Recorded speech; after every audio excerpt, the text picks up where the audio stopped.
लेकिन ये पूर्ण रूपेण ज्ञान यज्ञ, वह यज्ञ उसमें देखिएगा लकड़ी जौ तिल सरार उसको घुमा करता है, जो हवन करता है तो तिल जौ छत वगैरह दे करके लकड़ी को घी को लोग जलाते हैं, मानते हैं कि इससे कल्याण होगा। पहले की मान्यता थी कि यह जो यज्ञ हम करते हैं और उस यज्ञ में जो धुआं ऊपर जाता है तो इंद्र की आंख में लगता है, तो इंद्र वर्षा करता है। ये पहले की मान्यता है। ऊपर में इंद्र नहीं है जो वर्षा करता है, और अन्नम उसकी आंख में धुआं लगे। धुआं तो कार्बन डाइऑक्साइड है जो पर्यावरण को दूषित करता है, ओजोन परत को छेद कर रहा है, अधिक धूप होती है, अनावृष्टि अतिवृष्टि। तो इंद्र कोई ऊपर में नहीं है।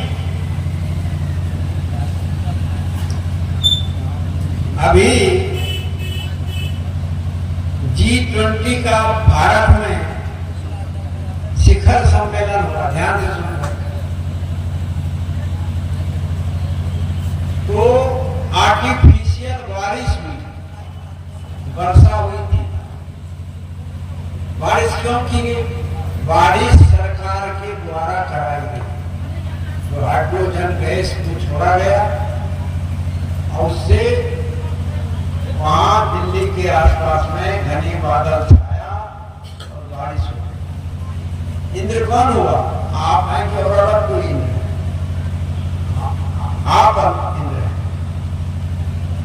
तो ये जो है हम बारिश नहीं करा सकते। आप सुने होंगे कि रावण के अधीन इंद्र था। इंद्र मतलब वर्षा करने की शक्ति थी। उसका विज्ञान इतना डेवलप था कि जब चाहे वर्षा, जब चाहे धूप, जब चाहे हवा, सारा कुछ। हवा तो आज आप भी कर रहे हैं, जाड़ा लगता है तो आप हीटर की व्यवस्था कर लेते, गर्मी कर लेते हैं। वो सारी व्यवस्था मिट्टी पानी आग हवा उसकी जो संरचनाएं हैं उस पर काम किया। तो ये जो है ऊपर में कोई इंद्र नहीं है जिसके आंख में धुआं लगती है और वो बारिश कराता है या प्रसन्न होकर के बारिश कराता है। सो बात नहीं है। तब बात क्या है कि उस समय की वो मान्यताएं थी, वो मानते थे। हमेशा हम प्रगतिशील है, हमारा विचार प्रगतिशील है, हमारा आचार प्रगतिशील है, परिवर्तनशील है, सब परिवर्तनशील है। हम सोचते हैं, समझते हैं और जो अच्छा होता है वो करते हैं। सभ्यता का नष्ट होने के बाद यह मनुष्य नंगे था। कई बार सभ्यता विकसित हुई है और कई बार इस सभ्यता का नाश भी हुआ। कब? जैसे अभी अनेक परमाणु बम तैयार हो गया, कई देश के पास है, रात दिन परमाणु बम बन रहे हैं। यदि विश्व युद्ध हुआ और सारा जीव जंतु खत्म हो गया, खंडर हो गया, कहीं खाई हुआ, कहीं और कुछ हुआ। आज तो ऐसा भी बम बन गया है कि उस बम को छोड़ दिया जाएगा तो आज जितने जीव जगत है वो नष्ट हो जाएगा। लेकिन ये प्रकृति माने ये घर द्वार नष्ट नहीं होगा, प्रकृति प्रकृति पर असर होगा, लेकिन प्रकृति समझ जाएगी और ये जीव नहीं है, आदमी नहीं है। इस तरह का भी लोग बनाया। तो मतलब यह है कि जब मान लिया जाए ऐसा युद्ध हो जाए और सब ऐसे ऐसे बम का प्रयोग होता है, सभ्यता नष्ट हो जाएगी, क्या होगा? फिर विकलांग लोग जन्मेंगे, विज्ञान सब लुप्त हो जाएगा, सारा टेक्नोलॉजी खत्म हो जाएगा। फिर जैसे जैसे लोग जिएंगे, फिर धीरे धीरे विकास होगा। नंगे रहेंगे, ऐसे रहेंगे, वैसे रहेंगे, फिर धीरे धीरे और विकास करिएगा। अभी विज्ञान का तो शुरुआती जोर है।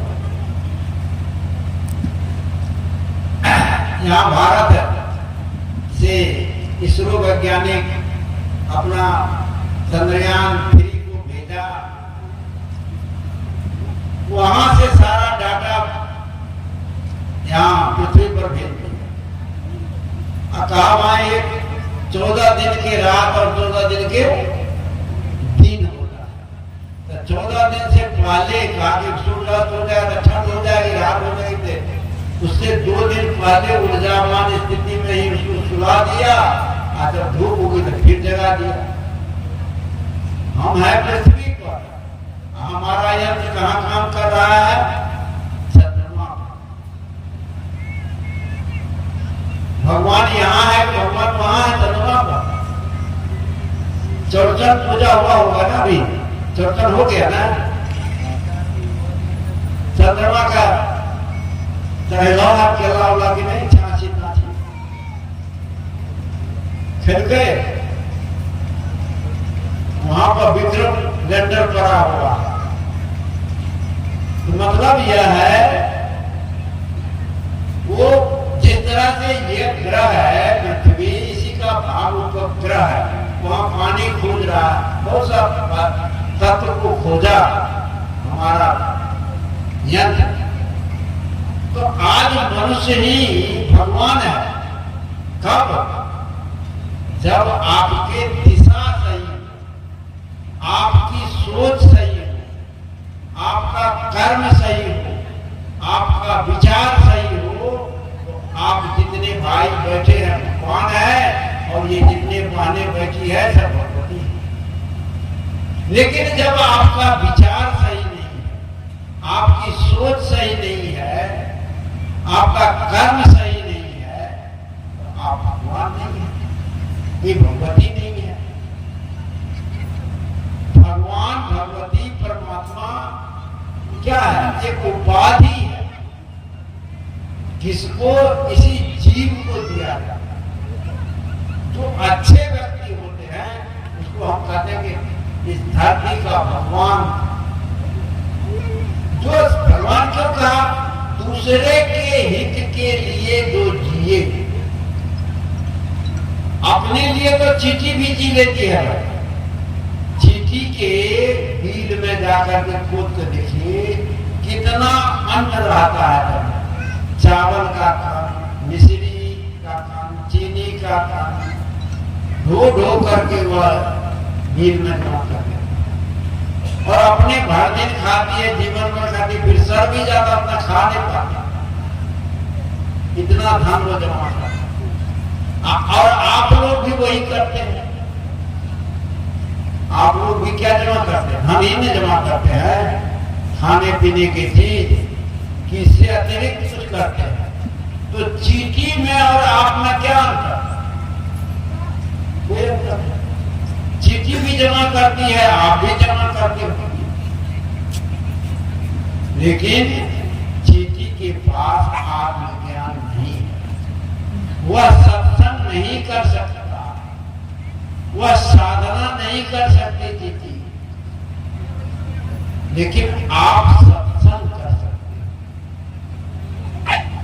आप साधना कर सकते हो, आप उस परम तत्व को समझ सकते हो, आप अपने जीवन को बदल सकते हो। जब आपका जीवन बदलता है, जब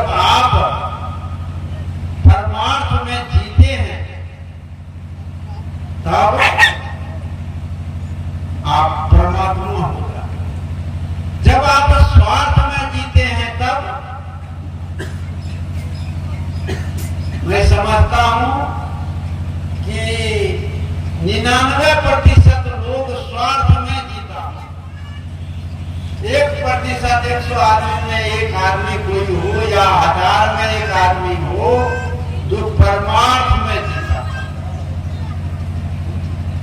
तो स्वार्थ में जीते हैं। आप भगवान कैसे हो, आप परमात्मा कैसे हो? स्वार्थ में जीने वाले लोग गलत कर सकते हैं, तो आप दुरात्मा हो जाए। आज स्वार्थ में जी करके लोग क्या करता है, किसी को ठग लेता है, किसी को धोखा देता है, किसी की वस्तु चुरा लेता है, किसी को मर्डर कर देता है, किसी को और कुछ कर देता है। तो क्या हुआ, वो परमात्मा का काम तो नहीं हुआ, वो किसका काम हुआ, तो दुरात्मा का।